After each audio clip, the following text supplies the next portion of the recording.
था कि क्या पीआरटी पोस्ट केवीएस में जो प्राइमरी टीचर की पोस्ट होती है उसको क्या क्या एडवांटेज है टीजीटी और पीजीटी से। क्वेश्चन था कि प्राइमरी पोस्ट को क्या क्या एडवांटेज है टीजीटी और पीजीटी से, ठीक है ना।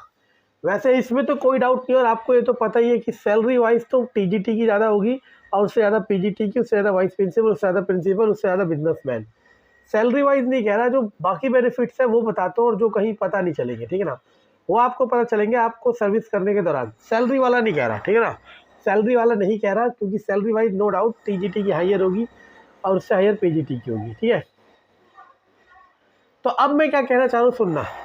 तो अब मैं ये कह रहा हूँ कि सबसे पहला एडवांटेज तो प्राइमरी टीचर को ये होता है, सबसे पहला एडवांटेज तो प्राइमरी टीचर्स को ये होता है कि सुनना मैं क्या कह रहा हूँ, कि प्राइमरी टीचर्स के लिए एलिजिबिलिटी करना बहुत आसान होता है और उसमें कोई कन्फ्यूज़न नहीं होता। जैसे पीजीटी में नहीं, टीजीटी में बहुत कन्फ्यूज़न होता है परसेंटेज का। प्राइमरी टीचर में आप जेबीटी कर लो, बीटीसी कर लो, बीएड कर लो, मतलब बहुत सारे रास्ते हैं कि आप प्राइमरी टीचर के लिए एलिजिबल हो सकते हो।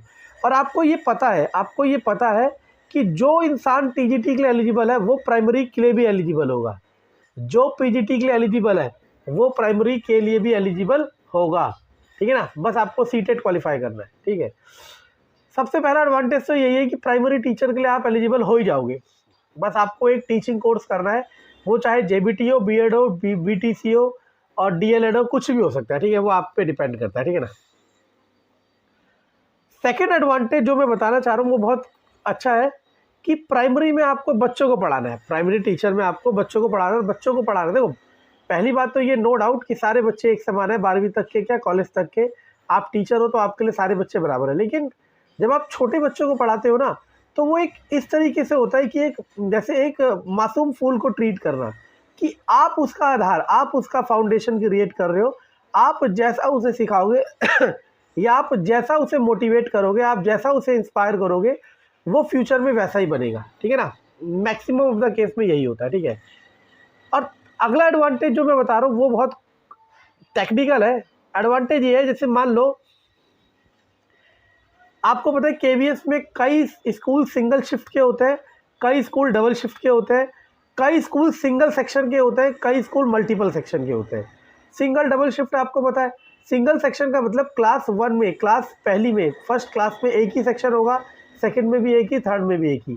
लेकिन जो बड़ा स्कूल होता है उसमें हर क्लास में 2 या 3 सेक्शन होते हैं, जिसे हम मल्टीपल सेक्शन कह देते हैं। आप सुनते रहना मैं क्या कह रहा हूँ। मान लो एक इंसान टीजीटी हिंदी लगा तो एक स्कूल में मैक्सिमम एक स्कूल में मैक्सिमम एक ही टीजीटी हिंदी होगा। मैं क्या कह रहा हूँ सुने, एक स्कूल में एक ही टीजीटी हिंदी होगा और बहुत ज़्यादा हुआ डबल शिफ्ट का हो तो 2 टीजीटी हिंदी होंगे। यानी कि अगर कोई टीजीटी हिंदी में सेलेक्ट हुआ है, मैं वो वाला बात नहीं कह रहा कौन सी पोस्ट छोटी है कौन सी बड़ी है, नो डाउट आपका टीजीटी हिंदी की सैलरी ज़्यादा है, लेकिन मैं जो हिडन बेनिफिट्स है वो बता रहा हूँ और वो एक्सपीरियंस है। क्या कि टीजीटी पोस्ट में ट्रांसफ़र के लिए थोड़ा मुश्किल होता है, पीआरटी में आसान होता है। क्यों? क्योंकि आपको पता है एक स्कूल में पीआरटी की अगर सिंगल सेक्शन स्कूल है तो 6 से 7 या 8 या 9 या 10 6 to 10 टीचर्स होते हैं पीआरटी के। और वही अगर मल्टीपल सेक्शन स्कूल है तो पीआरटी के कम से कम मैक्सिमम टू मैक्सिमम 15 से 20 टीचर्स पीआरटी के हो जाते हैं। समझ आ रहे मैं क्या कह रहा हूँ। यानी कि पीआरटी की पोस्ट हर स्कूल में ज़्यादा होती है। अगर नंबर ऑफ पोस्ट ज़्यादा होगी तो number of chances of transfer भी हायर होगा। मान लो मैं टीजीटी हिंदी एक पोस्ट मांग रहा हूँ दिल्ली में।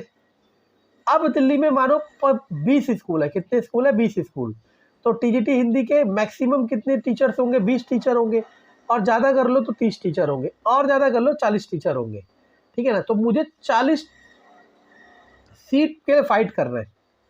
वही अगर मैं पीआरटी टीचर हूँ और मैं दिल्ली में सीट मांग रहा हूँ, वही 20 स्कूल है, एक स्कूल में 15 सीट मान लो, 10 सीट मान लो, तो 200 सीट है, तो 200 सीट के लिए फाइट करना है। यानी कि पीआरटी में ट्रांसफ़र आसानी से हो जाता है। और दूसरी बात, पीआरटी में स्पाउस केस का ट्रांसफर भी आसानी से होता है, sorry not spouse case, PRT में म्यूचुअल केस का ट्रांसफर भी बहुत आसानी से होता है, क्योंकि पीआरटी के टीचर अगर ज़्यादा है तो म्यूचुअल ट्रांसफ़र करने वालों की प्रोबेबिलिटी भी ज़्यादा होगी। और एक और फैक्टर होता है जो मैं आपको बताना चाहूँगा पीआरटी टीचर के लिए। देखो, याद रखना, मान लो कोई भी एक हस्बैंड और वाइफ दोनों टीजीटी हिंदी है, टीजीटी, चलो टीजीटी में कोई सी भी पोस्ट है, सेम भी हो सकती है, अलग भी हो सकती है। अगर दोनों की पोस्ट सेम है, टीजीटी हिंदी, तो वो एक स्कूल में कभी जॉब नहीं कर सकते। क्यों? क्योंकि एक स्कूल में एक ही टीजीटी हिंदी होगा। वहीं अगर एक पीआरटी है या दोनों पीआरटी है तो एक स्कूल में जॉब कर सकते हैं। क्यों?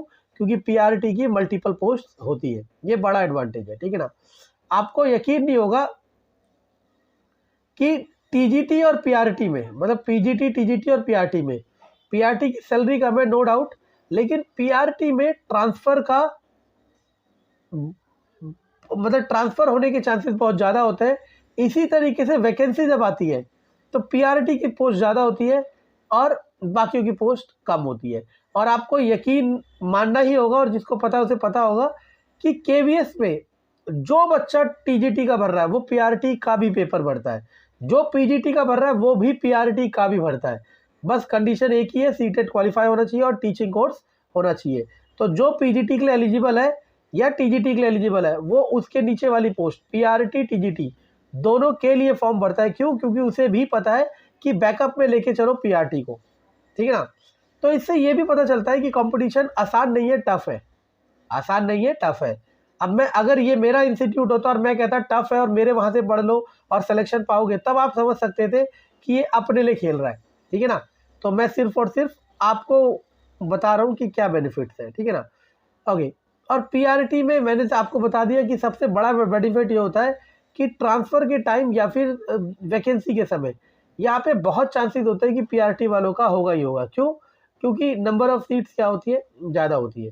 जैसे मान लो दिल्ली आप मांग रहे हो और दिल्ली में 30 स्कूल है, केंद्र विद्यालय 30, और एक स्कूल में 10 पीआरटी है, तो 300 पोस्ट है, 300 पोस्ट है जो आप ट्रांसफ़र के लिए मांगोगे। समझ आ रहा है मैं क्या कह रहा हूँ? वहीं अगर टीजीटी हिंदी या टीजीटी मैथ हो तो सिर्फ 30 ही पोस्ट होगी जो आप मांगोगे। तो अब आप खुद सोच सकते हो, एक तरफ 300 हो गया, एक तरफ 30।